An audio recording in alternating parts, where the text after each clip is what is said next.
What's up, everyone? Welcome back to the channel. Hope you are having a good weekend. I hope that you have been able to watch Spider-Man No Way Home. If not, just came out a couple days ago. But I was able to watch it Friday night. And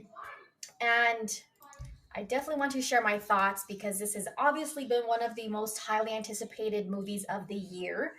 And we all know the rumors that were surrounding this movie for the longest time, you know, um, about bringing together the Spider-Man from all of the universes that we've had from, the Sony Spider-Man. And it's been Spider-Man joining the MCU has been a long time coming, period. So, of course, when they finally introduced the MCU's version of Spider-Man, I mean, in my opinion, Homecoming and Far From Home were subpar compared to the Toby Mcguire and Andrew Garfield movies, not necessarily because of Tom Holland, like as a casting decision, but mostly just because I felt like those movies kind of fell flat. They were a little bland. They were lackluster for the most part. They didn't really do it for me. And there were some moments that I liked and appreciated, but as far as overall movies, they weren't my favorite. I felt like they could have done a lot more after people, had been waiting so long for Spider-Man to join the MCU. However, I definitely had much higher expectations for No Way Home based on, all of the discussion and talk surrounding what was probably going to happen in this movie. And it met my expectations for sure. It is absolutely, without a doubt, the best of the Tom Holland trilogy Spider-Man, films. In a lot of ways, not just because of the fan service, but also because we see a lot more of Aunt May and her relationship with Peter. There's more MJ and their dynamic, their relationship. It's the third movie, so you expect, kind of a gradual thing throughout the movies. But I think I appreciated Aunt May more in this one compared to the first two. I felt like she was just there to. She's the hot Aunt May, which I feel is kind of weird that they did that with her. But not that she can't be a beautiful woman, but they made it obvious what the men in the film were thinking. Iron Man. Anyway, I appreciated her character more in this movie and being able to see her and Peter's relationship more and what she means to him. Also, as far as Tom Holland's, Peter Parker / Spider-Man, there's so much more depth and emotion that is shown in this movie. Um, it was a good character arc in my opinion, as far as how much the level that they took it to in this movie compared to the first two. And I'm glad that they did that because, like I said, I just felt like the other Spider-Man movies, they kind of explored that more. But in No Way Home, I've seen people say like they have a newfound respect for his Spider-Man, and I can see where that's coming from. Because this movie does have, this one really goes into the consequences of being a superhero. And we haven't really seen that quite as much in the past in his first two movies. And they went there with this one, and I appreciate that. It was so cool seeing all of the old villains come back, especially with the original actors. And so that was really awesome. Just seeing all of them return to their roles, and how it played into this movie, having a different story and everything. I've seen some comments about, this movie doing fan service correctly, and I agree with that. I don't really want to get into, well, you know what? I am going to get into spoilers. It's hard not to with this movie because there's been so much talk about it all year, but I will give a warning before I get into spoilers. Yeah, again, cool seeing all of these old villains return. It was interesting to see how Doctor Strange played a role in this movie as well. He was he had played a very significant role in this movie. So yeah, very enjoyable so many emotional moments that I really appreciated. Even seeing J. Jonah Jameson again, return, that's always cool because J.K. Simmons is just the perfect pick for that role, and he always will be. Okay, so now spoiler warning. Spoiler warning. If you haven't seen the movie yet, I will be getting into spoilers from now on. Okay. Seeing Toby Maguire and Andrew Garfield return, it was just awesome. I mean, we all knew that it was most likely going to be the case in this movie. However, actually seeing it is just it was really really cool. And I was just like really happy that I stayed off of Twitter um from like Thursday until after I saw the movie because I did not want to see spoilers for this movie. This is probably one of the first Marvel movies that I was actually trying to avoid spoilers for. I don't ever go looking for spoilers for movies, but for some Marvel movies, I'm not as upset if I see certain things.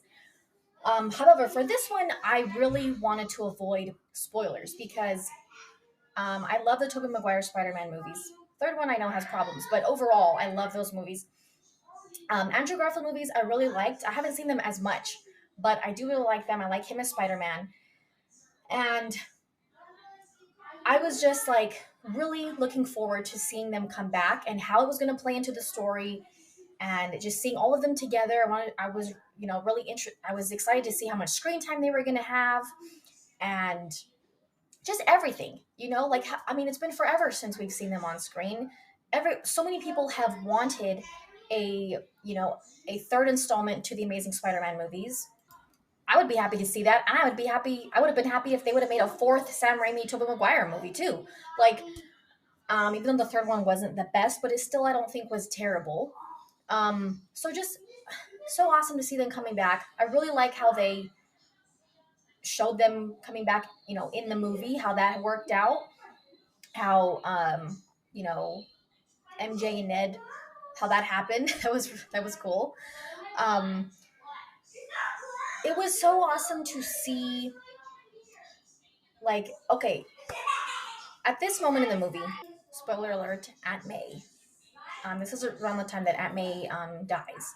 And so this is like a time when Peter, I think, is feeling the most alone as being Spider-Man. People are already reacting, even including the way people have reacted to finding out his identity and blaming him for Mysterio's death and all of this stuff.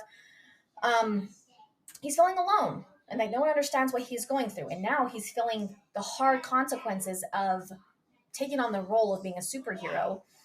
And I just think they came the timing that Tobey Maguire and Andrew Garfield Spider-Man came in was perfect timing because Tom Holland Spider-Man really needed that understanding of what it means not just to be a superhero, but what it means to be Spider-Man, Peter Parker, having a loss, like someone that you feel like you should have been able to save but you couldn't, and seeing that dynamic between the three of them and connecting to each other and being able to relate to each other in that way was just really really cool. Even some of the funnier like lighthearted moments of like them understanding each other's like aches and pains from swinging and like fighting and all that kind of that was funny. Like it was cool, it was genuine because it was like realistic what they might all understand about each other swinging around and the physical things that they do as Spider-Man.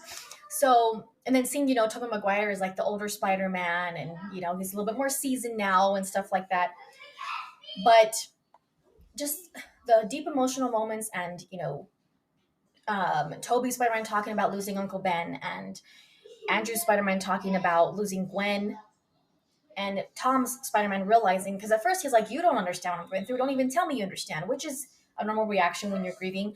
But when they say, like, we've had losses too that we couldn't save, people close to us, and they all, bond in that. It was so cool to see the emotional moments. And I honestly thought that Tobey Maguire Spider-Man was going to die.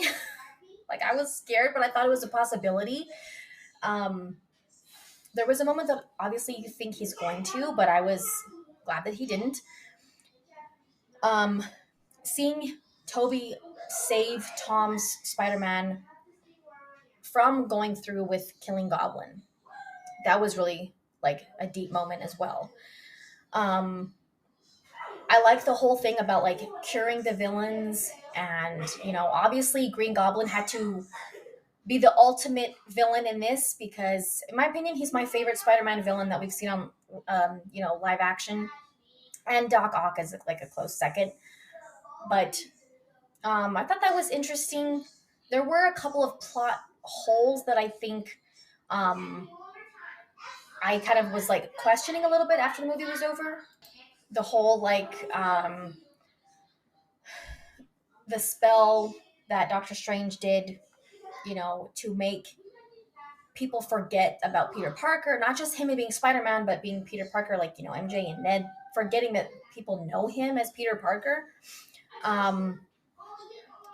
Since MJ and Ned were like were all involved with the whole third act and like the whole, well, really the whole movie of helping Peter to do, try to cure the villains, and they were involved with everything. I kind of question, okay, so did they just like, do they remember those events and just remember that they were working with Spider-Man, but they don't remember that it's Peter? Like, I kind of question that whole thing just because they were involved so much with what Peter was trying to do to avoid having to send the villains back to their universes and end up dying. He wanted to save them, which is fine, but I kind of like, I think there's some plot holes with the whole memory wipe thing for the people that were there involved with this whole curing of the villains.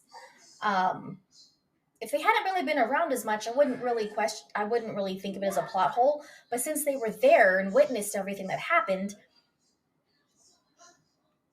I don't understand how they can remember the events but not remember Peter. I don't know. That's how I feel about it. Maybe someone can explain it better to me.